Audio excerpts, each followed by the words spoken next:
Welcome to the video. അപ്പോൾ നമ്മൾ ഇന്ന് നോക്കാൻ പോകുന്ന ഡിഫറൻഷിയേഷനാണ്. അതിനകത്ത് ബേസിക് ആയിട്ടുള്ള 2 ഫോർമുല വെച്ചിട്ട് കുറച്ച് എക്സാമ്പിൾസ് നമ്മൾ ചെയ്ത് നോക്കാം. അപ്പോൾ നമുക്ക് കുറച്ചുകൂടി ഒരു ഐഡിയ കിട്ടും എങ്ങനെയാണ് ഡിഫറൻഷിയേഷൻ കുറച്ച് സിമ്പിളാക്കി കിട്ടാൻ പറ്റിയാലോ. പലതരത്തിലുള്ള എക്സാമ്പിൾസ് ഓരോന്നിനും ചെറിയ ചെറിയ വ്യത്യാസമുണ്ട്. അപ്പോൾ അങ്ങനെ ചെയ്ത് വരുമ്പോൾ നമുക്ക് ഓക്കെ ഇതാണ് വ്യത്യാസം, ഇങ്ങനെ ആയിരിക്കാം എന്ന് കുറച്ചൊരു ഐഡിയ കിട്ടുമെന്ന് നോക്കാൻ വേണ്ടിയിട്ടാണ്. അപ്പോൾ ആദ്യം നമ്മൾ ബേസിക് ആയിട്ടുള്ള 2 ഫോർമുല മെയിനായിട്ട് നോക്കുന്നുണ്ട്. ആദ്യത്തേത് കോൺസ്റ്റൻറ്റ് റൂളാണ്. അതായത് നമ്മളൊരു കോൺസ്റ്റൻ്റ് എടുത്തിട്ട് അതിൻ്റെ ഡിഫറൻഷ്യൽ എടുക്കുകയാണെങ്കിൽ അതെപ്പോഴും 0 ആയിരിക്കും, ഒരു കോൺസ്റ്റൻറ്റ് മാത്രമുള്ള കേസിൽ. ഓക്കെ, അപ്പോൾ ഇവിടെ സി ആണ് നമ്മൾ കോൺസ്റ്റൻ്റ് എടുക്കുന്നത്. അപ്പം സിയുടെ ഡിവൈഡ് എക്സ് എടുക്കുമ്പോൾ നമുക്ക് 0 കിട്ടും.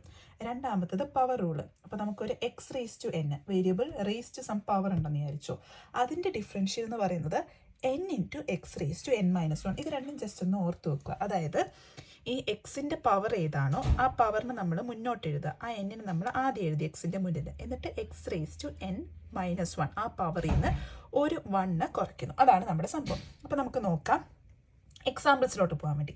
ആദ്യത്തെ എക്സാമ്പിൾ നമുക്കൊരു polynomial ഇക്വേഷനാണ്. y is equal to 5x³ plus 4x² minus 8x plus 3. ഇതാണ് നമ്മുടെ പോളിനോമിയൽ ഇക്വേഷൻ.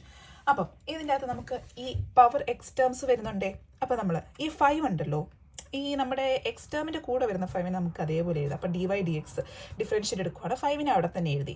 ഇവിടെ എന്താ വന്നിരിക്കുന്നത്, n into x raise to n-1. അപ്പോൾ ആദ്യം നമ്മൾ ഈ പവർ എന്നിനെ മുന്നോട്ട് എഴുതണം. അപ്പോൾ 5 അവിടെ വെച്ചു, 5 ഇൻറ്റു ഈ 3 നമ്മൾ ഇങ്ങോട്ട് കൊണ്ടുവന്നു, 3 എഴുതി. അപ്പം 5 times 3.